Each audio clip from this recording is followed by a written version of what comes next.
अक्सर हमारे साथ हमारे मन में एक सवाल जरूर उठता है, हम जो चाहते हैं, हम जो सोचते हैं, वो हमें क्यों नहीं मिलता, और जो हम नहीं चाहते, जिसके बारे में हम सोचना तक पसंद नहीं करते, वही हमारे साथ क्यों होता है, वही हमें क्यों मिलता है।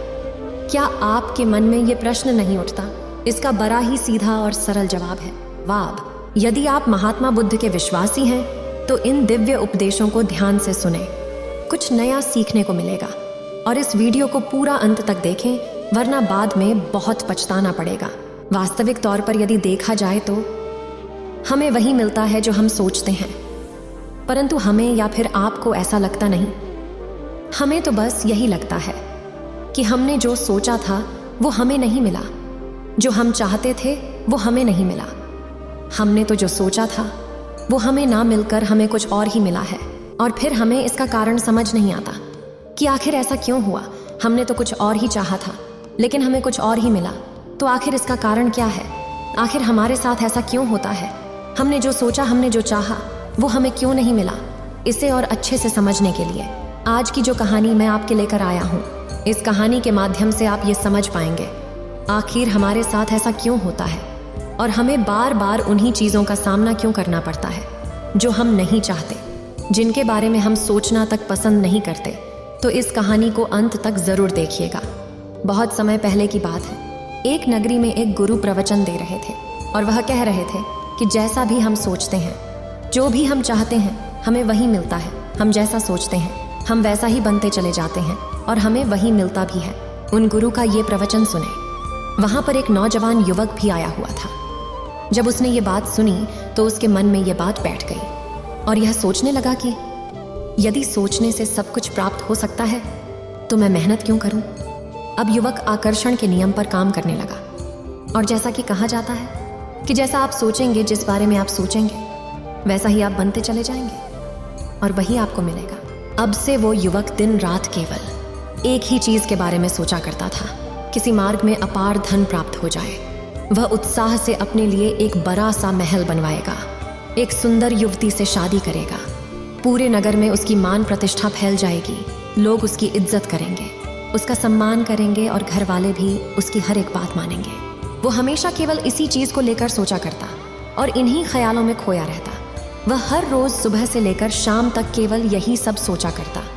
ऐसा करते करते एक सप्ताह बीत गया, सप्ताह के बाद महीना, महीने के बाद कुछ और महीने, और ऐसे ही पूरे एक वर्ष बीत गए। लेकिन अब तक उसे कोई भी धन प्राप्त नहीं हुआ था, कोई भी खोया हुआ धन उसे नहीं मिला था।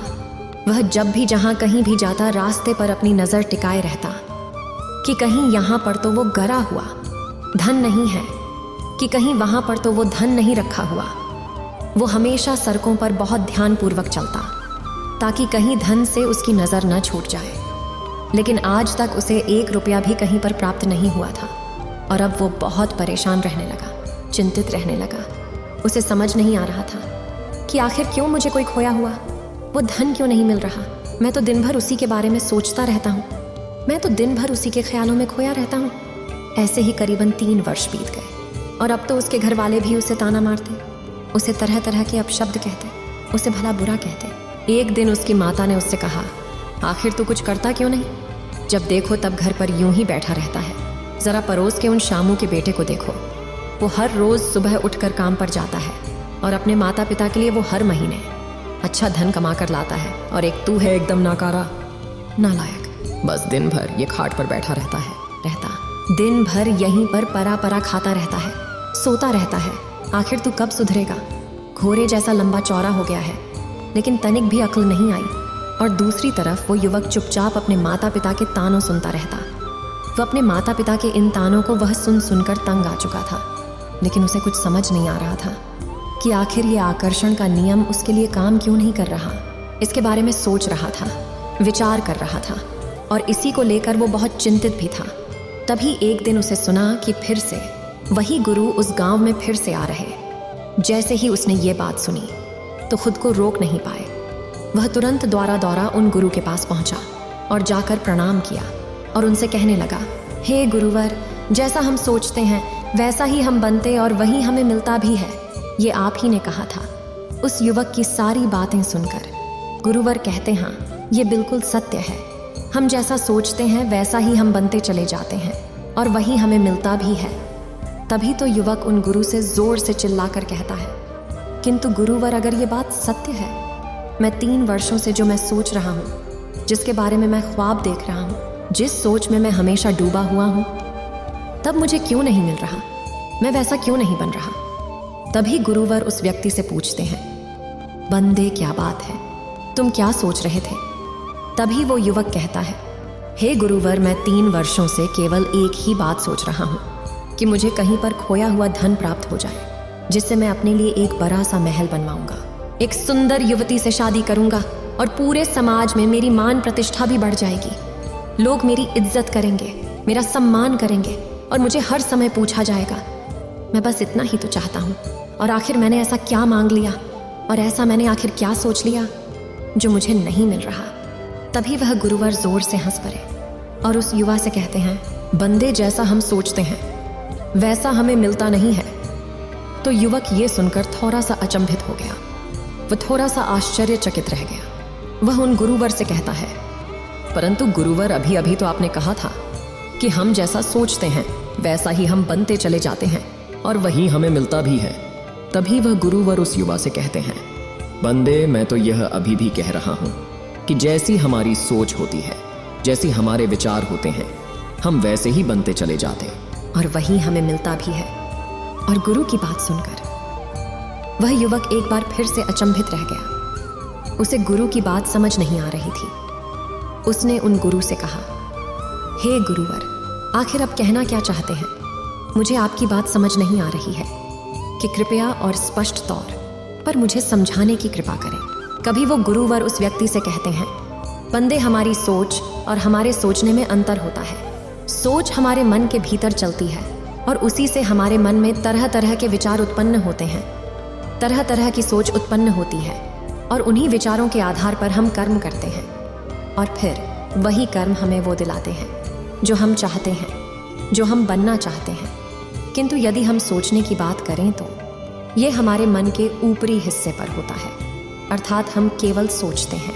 ये हमारे मन के ऊपर ही रहता है और इस प्रकार तो हम दिन भर में कई सारे विचार सोचते हैं, कई तरह की बातें सोचते हैं, लेकिन इसका अंतर्मन से कोई संबंध नहीं होता।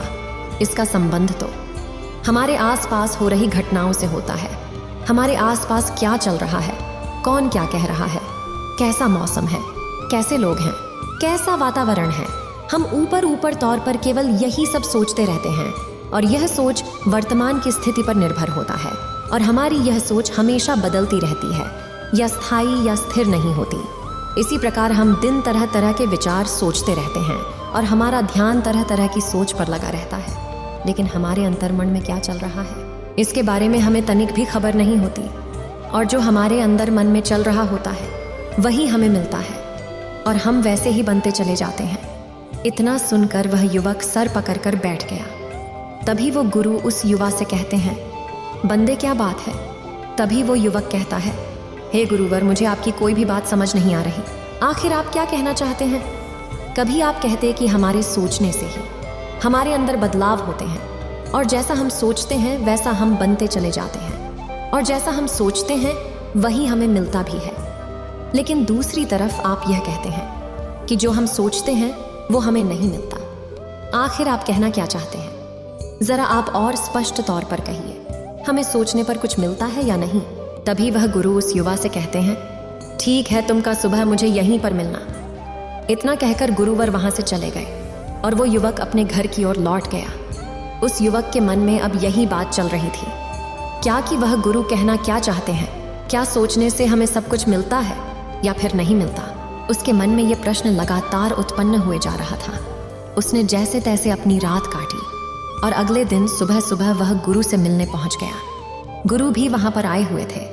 तभी वो युवक उन गुरु से कहता है, हे गुरुवर, जैसा आपने कहा था कि मुझे अगले दिन सुबह मिलना, तो मैं आ चुका हूं। अब बताइए, क्या कुछ सोचने से हमें कुछ मिलता है या नहीं? गुरुवर मुस्कुराने लगे और युवक के हाथों पर एक फल का बीज रख दिया और उस युवा से कहते, क्या तुम इस बीज को पहचानते हो? यह कौन से फल का बीज है? क्या तुम इसे जानते हो? उस युवक ने उस बीज को बड़े ही ध्यानपूर्वक देखा, लेकिन उसे समझ नहीं आ रहा था। कि आखिर ये कौन से फल का बीज है। इसके बाद वह उन गुरु से कहता है, हे गुरुवर, मुझे नहीं पता ये कौन से फल का बीज है और आप इसे मुझे क्यों दे रहे। तब वह गुरु उस युवा से कहते, तुम नहीं जानते नहीं गुरुवर, मैं नहीं जानता ये कौन से फल का बीज। इस पर वह गुरुवर हंसते हैं और इस युवा से कहते, कोई बात नहीं, तुम एक काम करो, आज से तुम यही सोचना शुरू कर दो कि यह एक मीठे से फल का बीज है और तुम्हें इसे अभी इसी वक्त ज़मीन में गाड़ना है और इसे रोज़ पानी देना है जब तक कि ये फल फूल कर बड़ा ना हो जाए और इस पर फल ना लग जाए। तब तक तुम्हें इसे पानी देते रहना है और अपनी सोच पूरी तरह से इसी चीज़ पर केंद्रित रखनी है कि यह एक मीठे फल का बीज है और इस पर जो फल लगेंगे वह मीठे ही होंगे। अपनी पूरी सोचने की ताकत तुम्हें इसी पर केंद्रित करनी है और रोज़ इसे पानी देना है। अब से ठीक 4 महीने बाद मैं वापस यहाँ पर आऊँगा और ये देखूँगा कि क्या तुमने जो सोचा था वह तुमने मिला या नहीं, और उसके बाद ही मैं तुम्हारे प्रश्न का तुम्हें मैं उत्तर दूंगा। उन गुरु की बात वह युवक मान जाता है और वे तुरंत उस बीज को ज़मीन में गाड़ देता है और पर लगातार 4 महीने वही सोच के साथ पानी डालता है कि वह बीज एक मीठे से फल का है। और वह हर रोज़ यही सोचता कि इस पौधे पर जो भी फल लगेंगे वो अत्यधिक मीठे होंगे, रस भरे होंगे। देखते ही देखते 4 महीने बीत गए। वह पौधा अब कुछ बड़ा हो चुका था और इस पर फल भी लगने लगे थे। फल देखकर उसे अत्यधिक खुशी हुई। तब बहुत खुश हुआ और उसने तुरंत ही उसमें से एक फल तोड़कर खा लिया। लेकिन जैसे ही उसने फल का स्वाद चखा, वह फल अत्यधिक कड़वा था। उसका मन तुरंत ही बिगड़ गया और फल के रस के कारण उसकी तबीयत भी अत्यधिक खराब हो गई। वह बीमार पड़ गया, चलने फिरने में भी अब सक्षम नहीं था। उसके अगले ही दिन वह गुरु उस गांव में वापस आए और जब उन्होंने पता किया तो उन्हें पता चला कि वही युवक वह फल खाकर अत्यधिक बीमार पड़ चुका है और चलने फिरने में भी अब सक्षम नहीं है, जिस कारण वह गुरु उसके घर पर उससे मिलने गए। और से मिलकर वह गुरु उस युवा से कहते, बंदे, क्या तुम्हारे सोचने से उस बीज के फल पर कोई फर्क पड़ा। इस पर वह युवक कहता है, नहीं गुरुदेव, बल्कि वह फल तो अत्यधिक कड़वा है और इसके रस के कारण ही आज मैं इतना बीमार पड़ा हूँ कि चलने फिरने में भी मैं पूरी तरह सक्षम नहीं हो पाया। और देखिए आज मेरी क्या हालत हो गई है, मैं इस खाट से उठ भी नहीं पा रहा। तभी वह गुरु उस युवक को एक जड़ी बूटी देते हैं जिसे खाकर केवल कुछ ही पलों में वह युवा पूरी तरह से स्वस्थ हो जाता है, हिलने डुलने लगता है और खुद ही अपने पैरों पर खड़ा हो जाता है। तभी वो आगे वह गुरुवर उस व्यक्ति से कहते हैं, ठीक इसी प्रकार जैसे हम भीतर से होते हैं वैसे ही हम बनते और वैसा ही हमें मिलता भी है। जिस प्रकार वह फल का बीज केवल सोचने से मीठा नहीं हो पाया, लेकिन उस बीज और हम में बहुत फर्क है। हम चाहे तो भीतर से बदल सकते हैं, हम चाहे तो भीतर से कड़वे के बजाय मीठे बन सकते हैं, किंतु सब कुछ हमारे भीतर से होना चाहिए, ऊपर से नहीं। यदि तो हमेशा ऊपर से ही सोचते रहोगे तो तुम्हें कुछ भी हासिल नहीं होगा। इसलिए तुम्हें अपने भीतर से सोचना होगा, अपने भीतर से अपने आप को परिवर्तित करना होगा। उसके बाद जैसे तुम सोचोगे उसी प्रकार तुम बनोगे और जैसा तुम बनोगे उसी प्रकार तुम्हें सब कुछ प्राप्त भी होगा। तभी वह युवक उन गुरु से कहता है, किंतु हे गुरुवर, हम भीतर से अपने आप को कैसे परिवर्तित कर सकते हैं ताकि जो कुछ मैं चाहता हूँ वो मुझे सब कुछ प्राप्त हो सके, जिसके भी मैं ख्वाब देखता हूँ वो समय पूरा कर सकूं। मुझे कोई उपाय बताएं, मुझे कोई रास्ता दिखाई। तभी वह गुरु उस युवक का हाथ पकड़कर उसे दूसरे स्थान पर ले गए। वहां पर एक लोहे की चादर पड़ी हुई थी। उसे देखकर वह गुरु उस युवा से कहते हैं, इस लोहे की चादर पर अपना नाम लिखो। युवक बड़ा प्रसन्न हुआ। उसे पास में पड़ा हुआ एक छोटा सा कोयला उठाया और उसने तुरंत ही उस लोहे की चादर पर अपना नाम लिख दिया। गुरु ने पास में पड़े हुए कुएं से थोड़ा सा पानी निकाला और लोहे की चादर पर पानी फेंक कर उस नाम को मिटा दिया और फिर उस युवक से कहते, बंदे, तुम्हारा नाम कहाँ गया? तुम्हारा नाम तो यहाँ कहीं भी लिखा हुआ नजर नहीं आता है। तभी आगे वह गुरुवर उस युवा से कहते हैं, बंदे, इस लोहे की चादर पर कुछ इस प्रकार नाम लिखो कि मैं चाहकर भी मैं इसे मिटा ना पाऊं। तभी वह युवक को सोच विचार कर उसने पास में पड़ा हुआ एक ऐसा पदार्थ उठाया और उसे अपना नाम उस लोहे की चादर पर लिख दिया। उसे धोया नहीं जा सकता था, लेकिन वह पूर्व अतिरिक्त बुद्धिमान थे। उन्होंने तुरंत ही एक कपड़ा उठाया और से घसकर साफ कर दिया और फिर उस युवा से कहते, बंदे, तुम्हारा नाम तो मिट गया, तुम्हारा नाम इस पर कहीं नजर नहीं आ रहा। अब उस युवक को यह समझ नहीं आ रहा था कि वो अपना नाम उस लोहे की चादर पर कैसे लिखे जिसे न तो मिटाया जा सके और न ही धोया जा सके। तभी उस युवक को एक युक्ति सूझी। तब उस युवक ने पास में पड़ा हुआ एक छोटा सा चट्टान का टुकड़ा उठाया और उसने घास घस कर उस लोहे की चादर पर अपना नाम लिख दिया, लेकिन बना बहुत छोटे अक्षरों में लिखा गया था। तभी गुरुवर वह उस व्यक्ति से कहते हैं कि चलो देखते हैं ये नाम कितनी दूर से दिखाई पड़ता है। लेकिन जैसे ही उन्होंने 2 कदम आगे बढ़ाया, उसके बाद वह नाम दिखाई पड़ना बंद हो गया। तभी वह गुरुवर कहते हैं, इस नाम को इतना बड़ा लिखो कि वह दूर से भी नजर आए। ये सुनते ही वह युवक कांप गया। वह यह सोचने लगा कि भला इतना बड़ा नाम मैं कैसे लिख पाऊंगा। इसमें तो बहुत मेहनत लगेगी, इसमें बहुत समय भी लगेगा और पता नहीं मैं इस काम को पूरा कर भी पाऊंगा या नहीं। और इस काम के दौरान हो सकता है कि मुझे कई चोट भी लग जाए।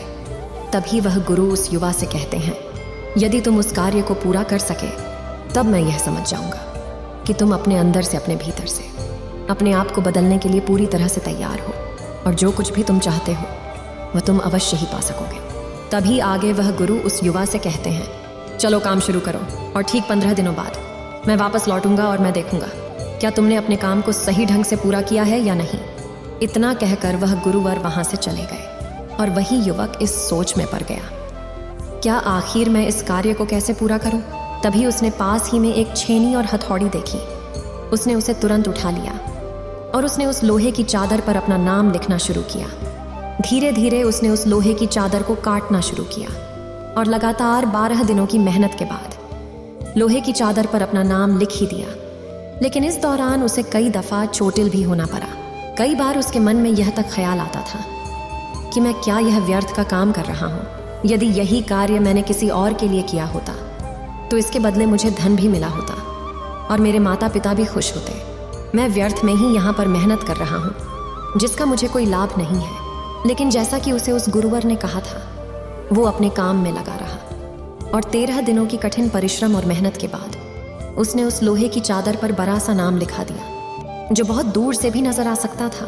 15 दिनों बाद जब गुरु वापस लौटे तो उन्होंने देखा कि उस युवक ने अपना कार्य बखूबी पूरा किया था और वह गुरु उस युवा से कहने लगे, आखिरकार तुम्हें अपने कठिन परिश्रम और मेहनत के साथ इस लोहे की चादर को अपना एक नाम दे दिया है।